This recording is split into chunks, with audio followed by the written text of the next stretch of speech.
Forgotten. Sacrifice by G. Wolf. Chapter 6. Intrepid Adventures. Stepping over the bits and pieces that once were a door, Aperio once again found herself wondering exactly where she was.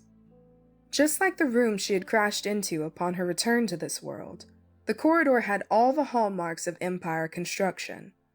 It was barely wide enough for two people to walk side by side, and what little light the intermittently placed torches provided only served to underline the dreadfulness of the place.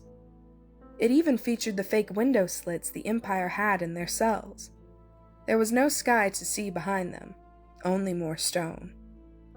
At least this was a mystery she could solve by simply leaving.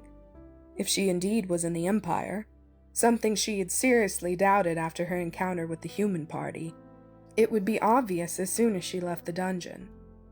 Now she would just have to find a way out, or, should that fail, try her hand at a very literal breakout.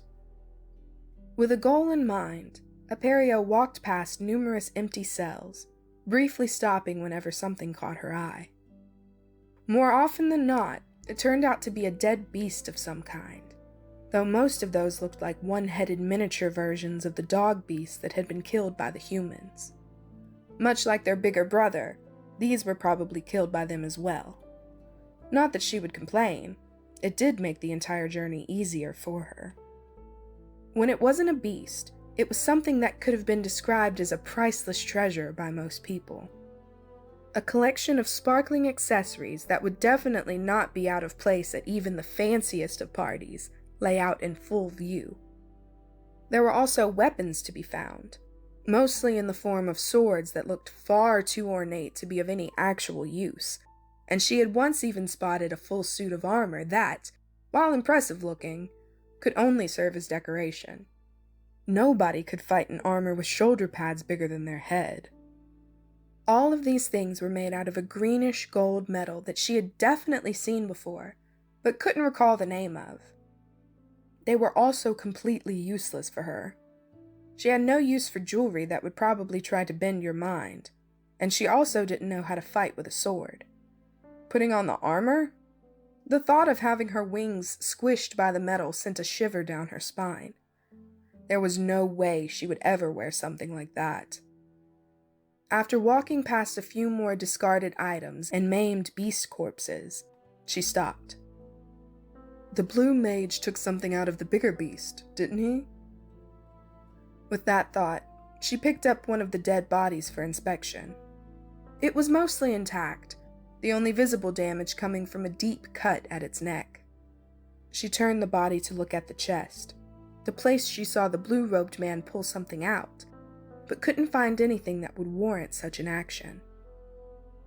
As there was no hole in the chest of the beast, she concluded that the party had either ignored these little ones or that they did not have what they wanted. That was an easy thing for her to check. Without a second thought, she buried her hand into the dead beast's chest. If she could do that to a human and a wall, this small dog shouldn't be an issue, right? On the inside, her fingers quickly found something that should not belong inside a living being. Something with sharp edges and smooth surfaces, sitting where the heart should normally be. After closing her hand around the foreign object, she pulled her arm out and let the body drop. She had found what she was looking for. What she grasped in her blood-covered hand seemed to be a stone of some sort. It was dirty red in hue, and it had a certain warmth to it that seemed familiar. After a moment's reflection, she decided that it rather resembled the evil, mist-containing crystal, but without the same strength or forcefulness. She puzzled over the shiny stone as she turned it over to examine it from other angles. They wanted something to warm their hands? That can't be it. There must be something more to these things. Maybe I should go back and get one from the bigger beast. Shaking her head, she quickly discarded that thought. She had no desire to search through a pile of human flesh for something she would not understand, or already had should it be similar to the one she just picked up. Instead, she pocketed the small stone and continued her walk down the bleak corridor in search of a way out. The further she got from the cell in which she had appeared into the world, the more she felt like she was walking right back into the hands of her captors. Everything she saw looked like something the Empire would have built. The only thing missing was their weird insignia. She never quite understood why they plastered that thing on everything they owned, except the slaves. If she ever got the opportunity to ask, she would do so, and then maybe brand the Imperial idiot that crossed her path with that stupid symbol. Or maybe she wouldn't. She had no real idea how strong she was now. Sure, beating that small group had made her pretty confident, but they might have been some weak idiots with more coin than sense. She would have to wait until she had met, and fought, more people or monsters. The latter was more likely if the corpses that littered the ground were any indication. She was fortunate enough, or rather, unfortunate enough. She might encounter some of these single-headed dog beasts in their living state. Then she would know if they were pushovers like the two mages had been. But, should they turn out to be more formidable than her previous adversaries, she might be in a bit of trouble. It was entirely possible that they could seriously harm, maybe even kill her. Not something she had on her to-do list just yet. She did just return from being dead, after all. No need to head back into the void so soon. It only took a couple more minutes of walking through the twists and turns of this desolate place before Aperio spotted a stairwell, one that looked entirely too well maintained for this place. None of the stairs had even the slightest cracks. Why do even stairs not make sense anymore? She stopped and looked around, seeing everywhere else in a distinctly sad state of disrepair. Is this really not a dream? A loud clap echoed through the desolate hallway as she slapped herself, and an all-too-familiar warmth spread across her cheek. The pain that followed was more intense than it had any right to be, but also served its intended purpose. This, and the results of her previous reality check, were the most conclusive evidence she would get. She was not in some weird dreamland. Someone had simply decided that these stairs should be built strong enough to survive even the end times. Or dragons, but those two probably went hand in hand. Or maybe, even, it was built to survive her arrival? When she had measured up the solidity of her limbs against the solidity of a wall, she had emerged victorious. Twice. But who would have known she would be here? And how would they know she was still alive in the first place? It was frustrating her to no end, but there was nothing she could do about it now. It was just another thing that had to be solved later. After giving the first step an extra light tap, just to be extra sure it was really there, Aperio began her ascent. On the next floor, she was greeted by a very familiar scene. A dark and deserted hallway, at the end of which another door barred her way.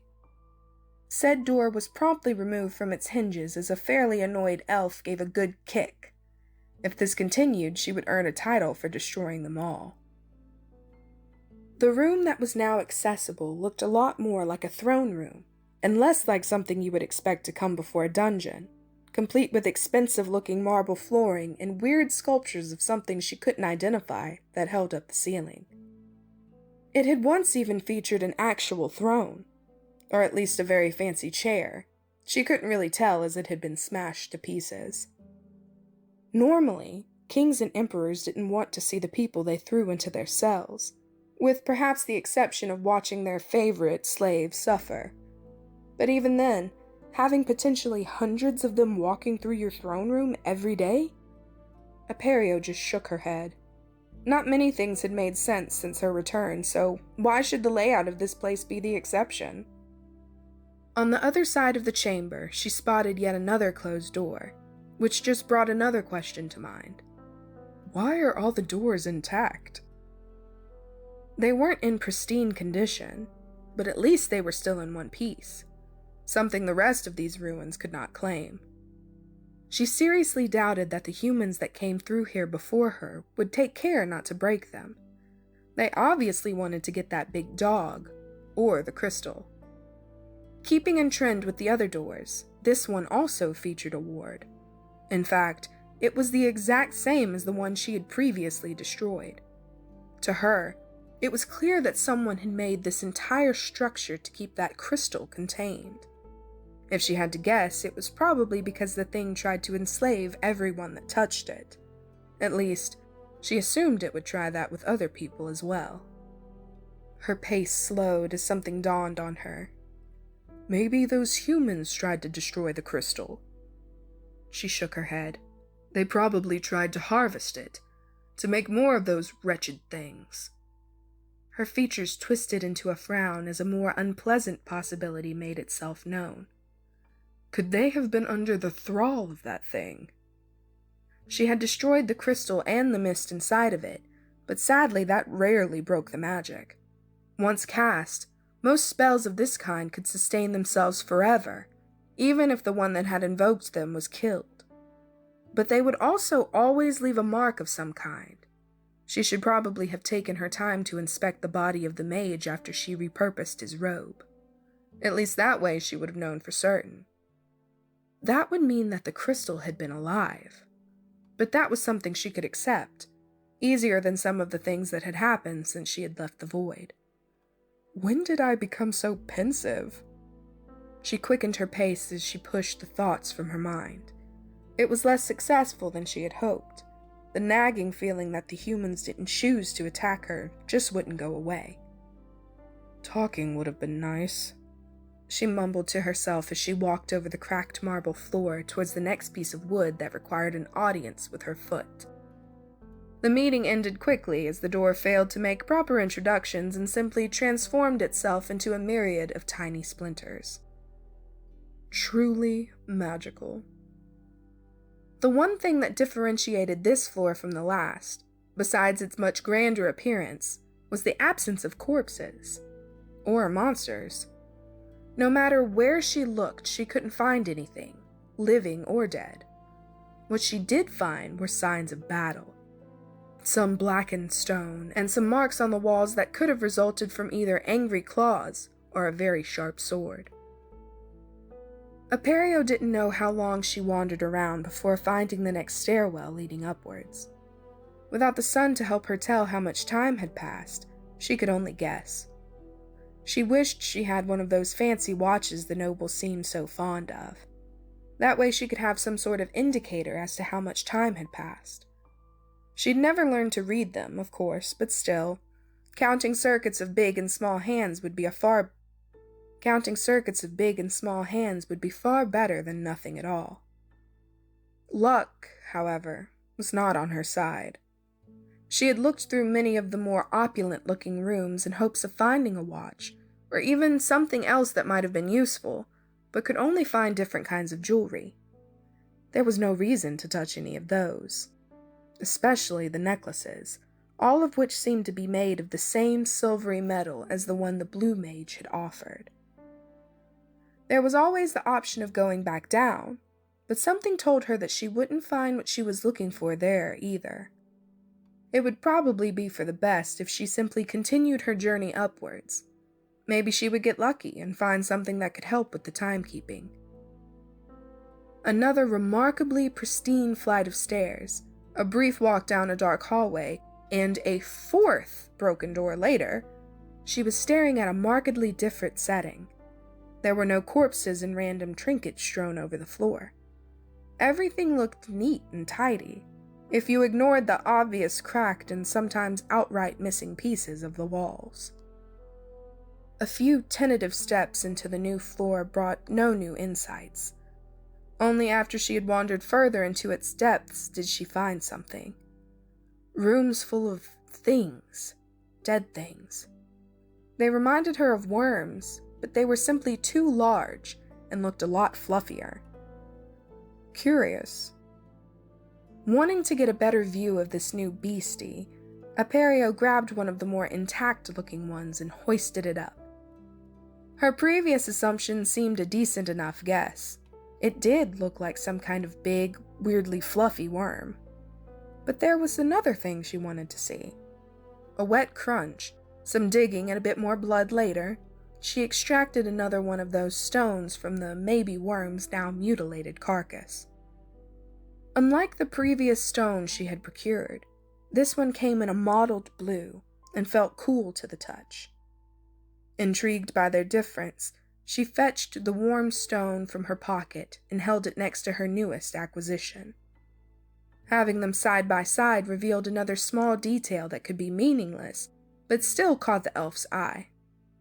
The red one was ever so slightly bigger, and, if she recalled correctly, the one the now deceased mage had taken from the large two-headed monster was bigger still. She pocketed both of the stones while pondering the implications of this discovery. Bigger stone means stronger monster? It would make sense if she simply went with how the monsters looked.